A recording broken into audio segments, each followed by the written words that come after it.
Good evening friends, I am Praveen Kumar. तो previous lecture में हम लोगों ने माइटोसिस के ऊपर बातें की थी। माइटोसिस क्या होता है, उसके कितने फेज होते हैं, ये सब हम लोगों ने डिटेल में पढ़ लिया है।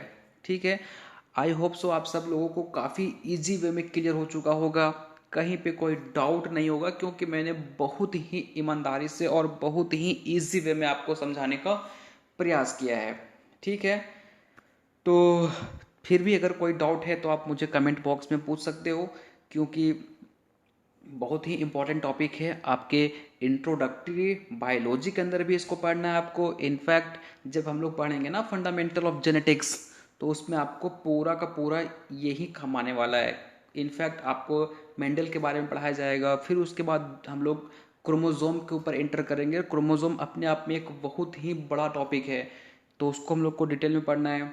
ठीक है, वहाँ पे आपको सेल डिवीज़न भी पढ़ाया जाएगा, बट वहाँ पे मैं इसलिए नहीं पढ़ाऊँगा क्योंकि मैंने आपको यहाँ पे ऑलरेडी पढ़ा दिया है। इसलिए मैं आपसे रिक्वेस्ट कर रहा हूँ कि एक बार आप कंसेप्ट को अच्छे तरीके से समझ जाइए। रट के नहीं, कंसेप्ट समझिए, रटोगे भूल जाओगे। ठीक है, तो एक बार कंसेप्ट को अच्छे तरीके से समझ लीजिए, आपको बहुत जगह पे ये सब्जेक्ट काम आएगा। ठीक है ना। तो इन्हीं बातों के साथ हम लोग अपने लेक्चर की शुरुआत करते हैं, और हम लोग आज एक छोटा सा टॉपिक पढ़ेंगे, साइटोकाइनेसिस। ये टॉपिक उतना बड़ा नहीं है, उतना कंफ्यूजिंग नहीं है। इसमें आपको केवल 2 पॉइंट याद रखने हैं। क्वेश्चन उससे बाहर कभी नहीं पूछा जाता है। ठीक है, अगर आप ट्वेल्थ में हैं तो फिर आपको ये सारे फिगर आपके दिमाग में रखने होंगे। आप अगर एग्जाम में फिगर बना के एक्सप्लेन करते हो तो आपके काफ़ी अच्छे मार्क्स आएंगे। ठीक है, अगर आप कॉम्पिटिटिव एग्जामिनेशन की प्रिपरेशन कर रहे हो तो आपको केवल 2 पॉइंट याद रखना है, उससे बाहर क्वेश्चन नहीं आता है साइटोकाइनेसिस पे। ठीक है, तो चलिए हम लोग फटाफट अपने टॉपिक को स्टार्ट करते हैं। देखो, साइटोकाइनेसिस क्या होता है। साइटोकाइनेसिस का मतलब होता है डिवीजन ऑफ साइटोप्लाज्म या division of cell, that is called cytokinesis. ठीक है, आप मुझे बताएंगे डिवीजन ऑफ न्यूक्लियस को क्या बोलते हैं, और ये किस फेज में होता है। ये 2 क्वेश्चन का आंसर आप मुझे कमेंट बॉक्स में लिख भेजोगे। डिवीजन ऑफ न्यूक्लियस को क्या बोलते हैं और ये किस फेज में होता है। ठीक है, तो चलिए हम लोग अपने टॉपिक को स्टार्ट करते हैं। देखिए, साइटोकाइनेसिस एक ऐसा प्रोसेस है ना जो प्लांट्स में अलग तरीके से होता है और एनिमल्स में अलग तरीके से होता है। अब आप बोलोगे ऐसा क्यों होता है। देखो, प्लांट्स में इसलिए अलग तरीके से होता है क्योंकि इसके पास सेल वॉल नहीं है। तो सेल वॉल एक ऐसा चीज़ है ना जो प्लांट्स के प्रोसेस को अलग कर देता है और एनिमल के प्रोसेस को अलग कर देता है। ठीक है, चलिए देखते हैं हम लोग किस तरीके से। तो सबसे पहले हम लोग बात करते हैं cytokinesis in animal cell, then हम लोग बात करेंगे प्लांट सेल में। तो आपको काफ़ी अटेंटिव होकर सुनना है। ठीक है, देखिए ये क्या है, साइटोप्लाज्म। यहाँ तक सबको क्लियर है। साइटोप्लाज्म में क्या होगा भाई, न्यूक्लियस। चलो यहाँ तक कोई डाउट नहीं है। अब क्या होगा, ये है साइटोप्लाज्म। न्यूक्लियस का हो जाता है डिवीजन। तो चलो न्यूक्लियस को हम लोग कर देते हैं डिवाइड। आपका न्यूक्लियस डिवाइड कर गया है। कहाँ डिवाइड करता है, इंटरफेज के ए सब फेज में। याद है ना, इंटरफेज का आपको 3 सब फेज पढ़ाया गया था, G1 S G2। तो एस फेज में क्या होता है, अपने आप को न्यूक्लियस डिवाइड कर लेता है। तो चलो न्यूक्लियस का भी हो गया डिवीजन। अब क्या होता है, देखिए स्टेप वाइज समझते जाइए। अब क्या होता है, ये आपका साइटोप्लाज्म, ये है आपका न्यूक्लियस। यहाँ पे सबसे इंपॉर्टेंट पॉइंट याद रखना है आपको। यहाँ पे एक प्रोटीन का अपीयरेंस होता है, एक प्रोटीन आ जाता है जिसको हम लोग बोलते हैं कॉन्ट्रेक्टाइल प्रोटीन। देखिए यहाँ पे इसको क्या बोलेंगे हम लोग, कॉन्ट्रेक्टाइल प्रोटीन या मिड बॉडी। ठीक है, मैंने यहाँ पे शॉर्ट में लिख दिया, आपको जो नोट्स प्रोवाइड किया जाएगा उसमें पूरा लिखा होगा। ठीक है, so don't worry about it. तो मैंने क्या बताया, न्यूक्लियस का डिवीजन हो गया। अब यहाँ पे क्या होता है, एक प्रोटीन का अपीयरेंस हो जाता है, एक प्रोटीन आ जाता है जिसको हम लोग कॉन्ट्रेक्टाइल प्रोटीन बोलते हैं या मिड बॉडी बोलते हैं। ठीक है, अब इसका फंक्शन क्या है, ये क्या करता है, देखो ये क्या करेगा, इस साइटोप्लाज्म को अंदर की तरफ कॉन्ट्रैक्ट करेगा। नाम क्या है, कॉन्ट्रैक्टाइल प्रोटीन। ठीक है, दैट मीन्स कॉन्ट्रैक्ट करेगा। चलो इस कॉन्ट्रैक्ट जब करेगा ना तो ये जो साइटोप्लाज्म है वो अंदर की तरफ धंस जाएगा, तो इस लाइक जो स्ट्रक्चर बनेगा ना, यहाँ पे देखो इस तरीके का स्ट्रक्चर बनेगा। देखिए यहाँ पे क्या हुआ, ये जो साइटोप्लाज्म है अंदर की तरफ खींच गया, क्योंकि कॉन्ट्रैक्ट जो आपका कॉन्ट्रैक्टाइल प्रोटीन है वो क्या किया, अंदर की तरफ इसको खींच लिया ना, तो इस तरीके का स्ट्रक्चर आपको दिखेगा। ठीक है, आप इमेजिन कर पा रहे होंगे बहुत अच्छे तरीके से। अब यहाँ पे क्या बन गया, देखिए इस जो अंदर की तरफ धंस गया ना, तो यहाँ पे एक स्ट्रक्चर बन जाता है जिसको हम लोग बोलते हैं क्लीवेज फरो। ठीक है, क्या बोलते हैं भाई, क्लीवेज फरो बोलते हैं। अब क्या होगा, देखिए अब जो ये स्ट्रक्चर बन के रेडी हुआ है ना, बीच में हो जाएगा डिवीजन और यहां से दो डॉटर सेल बन जाएंगे। ये होता है आपका एनिमल सेल में। ठीक है, मैं फटाफट एक बार फिर से रिपीट करवा दे रहा हूं, कंफ्यूज एकदम नहीं रहना है। ठीक है, क्या हुआ, मैंने क्या बताया आपको, साइटोप्लाज्म है, बीच में न्यूक्लियस है, न्यूक्लियस का हो गया डिवीजन, दो न्यूक्लियस बन गए।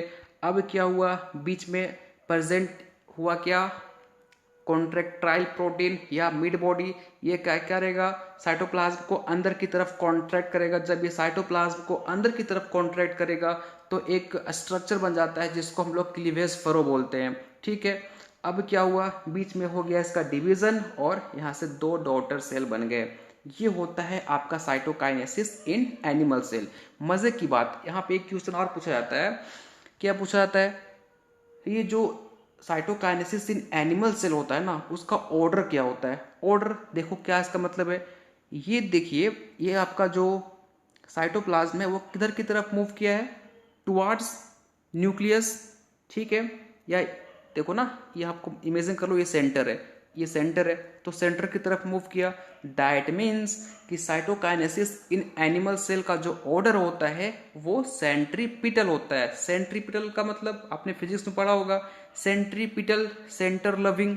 ठीक है, सेंटर की तरफ मूव कर जाता है, तो अब देखो सेंटर की तरफ मूव कर गया ना, इसलिए साइटोकाइनेसिस इन एनिमल सेल का जो ऑर्डर होता है वो सेंट्रीपिटल होता है। As it clear now. अब हम लोग देखते हैं प्लांट सेल में किस तरीके से होता है भाई साइटोकाइनेसिस।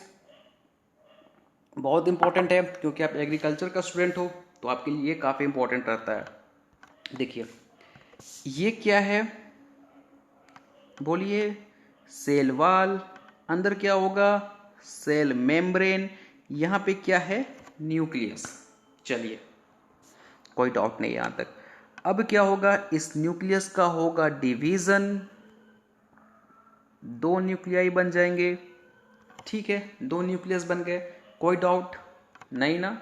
चलिए अब क्या होगा, देखिए यहां पे इंपॉर्टेंट है, इसको आपको याद रखना है ना। तो आप बोलोगे क्या बना रहे हो सर, अंडा बना रहे हो क्या बीच में, नहीं ना।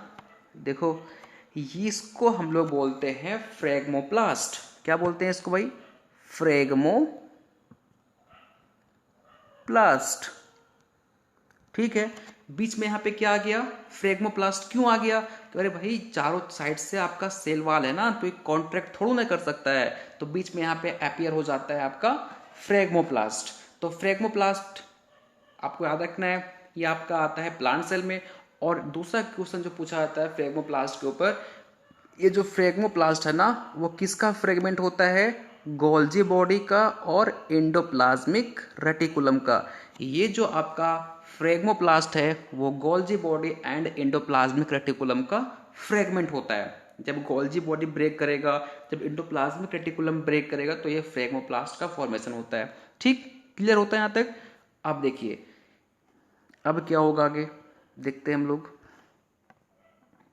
फिर से बनाते हैं सेल वाल, अंदर क्या होगा, सेल मेम्ब्रेन, यहाँ पे न्यूक्लियस। अब देखिए दोनों फिगर में आप मुझे बताएंगे क्या आपको डिफरेंस दिख रहा है। इस फिगर को देखिए, इस फिगर को देखिए और इस फिगर को देखिए, और आप मुझे बताइए कि दोनों में क्या आपको डिफरेंस दिख रहा है।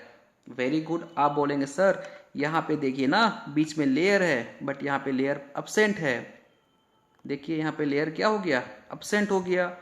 ठीक है, बिल्कुल आप बहुत ईमानदार हो यार। अब क्या होगा, देखिए यहाँ पे एक प्लेट का फॉर्मेशन होगा जिसको हम लोग बोलते हैं सेल प्लेट। ठीक है, आया समझ में? बीच में क्या हो गया, ये मॉडिफाई करके सेल प्लेट बन गया। और फर्दर क्या होगा वो आपको बेहतर पता है, ये डिवाइड करके दो डॉटर सेल को बनाएगा। ये प्रोसेस होता है आपका प्लांट सेल में। आया समझ में? और अब मुझे बताओ, एनिमल सेल में तो आप भाई मानते हो सेंटर की तरफ मूव कर रहा था तो वो सेंट्रीपिटल हो गया, बेचारा सेंटर से बहुत ज़्यादा प्यार करता था। बट यहाँ पे क्या है, यहाँ पे देखो ना, ये तो ना ही सेंटर की तरफ मूव किया, सेंटर से दूरी बना के रखा हुआ है, इसको सेंटर से कोई प्यार नहीं है, बेचारा किसी और से करता होगा। तो अब क्या होगा, क्या होगा, इसको क्या बोलेंगे हम लोग, सेंट्रीफ्यूगल। आया समझ में? तो प्लांट सेल में जो साइटोकाइनेसिस का ऑर्डर होता है वो सेंट्रीफ्यूगल होता है। Very good. चलो हम लोग फटाक से एक छोटा सा नोट्स बना लेते हैं। इधर रखते हैं एनिमल सेल, इधर रखते हैं भाई प्लांट सेल। चलो, एनिमल सेल में सबसे पहला क्या होता है, कौन रिस्पॉन्सिबल होता है साइटोकाइनेसिस करवाने के लिए, कॉन्ट्रेक्टाइल प्रोटीन। इसमें कौन रिस्पॉन्सिबल होता है, फ्रेगमोप्लास्ट। ठीक है, आया समझ में? दूसरा पॉइंट इसमें आप क्या याद करोगे, यहां पे फरो का फॉर्मेशन होता है, यहां पे सेल प्लेट का फॉर्मेशन होता है। ठीक, तीसरा पॉइंट आपको याद रखना है, ये एनिमल सेल में क्या होता है, सेंट्रीपिटल ऑर्डर होता है, और इसमें क्या होता है, सेंट्रीफ्यूगल। ठीक है, तो ये 3 पॉइंट यदि आपको याद है साइटोकाइनेसिस में, दैट्स इट, इससे बाहर क्वेश्चन नहीं आएंगे। ठीक है, कोई दिक्कत यहाँ पे नहीं ना?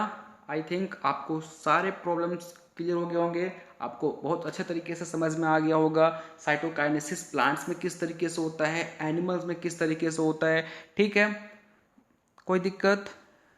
चलो, तो थैंक यू सो मच। इसका पीडीएफ आप डाउनलोड कर लेना, आपको मैं प्रोवाइड कर दूंगा डिस्क्रिप्शन बॉक्स में। तो नेक्स्ट लेक्चर में हम लोग मिलेंगे मियोसिस को लेके, वो भी काफ़ी इंपॉर्टेंट है। कई लोगों को माइटोसिस बहुत ईजी समझ में आता है, लेकिन मियोसिस उन लोगों को समझ में ही नहीं आता है। ठीक है, तो एक बार मियोसिस को पढ़ने से पहले मैं आपसे रिक्वेस्ट कर रहा हूँ कि एक बार आप जो मेरा सेल साइकिल सेल डिवीजन का जो पहला लेक्चर था, इंट्रोडक्शन लेक्चर था, उसको आप एक बार देख लीजिए, ताकि आपको फंडामेंटल जो डिफरेंस है माइटोसिस में और मियोसिस में वो क्लियर रहे। क्योंकि अगर आप भूल जाओगे माइटोसिस में क्या होता है, मियोसिस में क्या होता है, तो बहुत बड़ा कन्फ्यूजन हो जाएगा। ठीक है, तो इसलिए कंसेप्ट को याद रखिए, आपको लंबे समय तक याद रहेगा, रटोगे भूल जाओगे।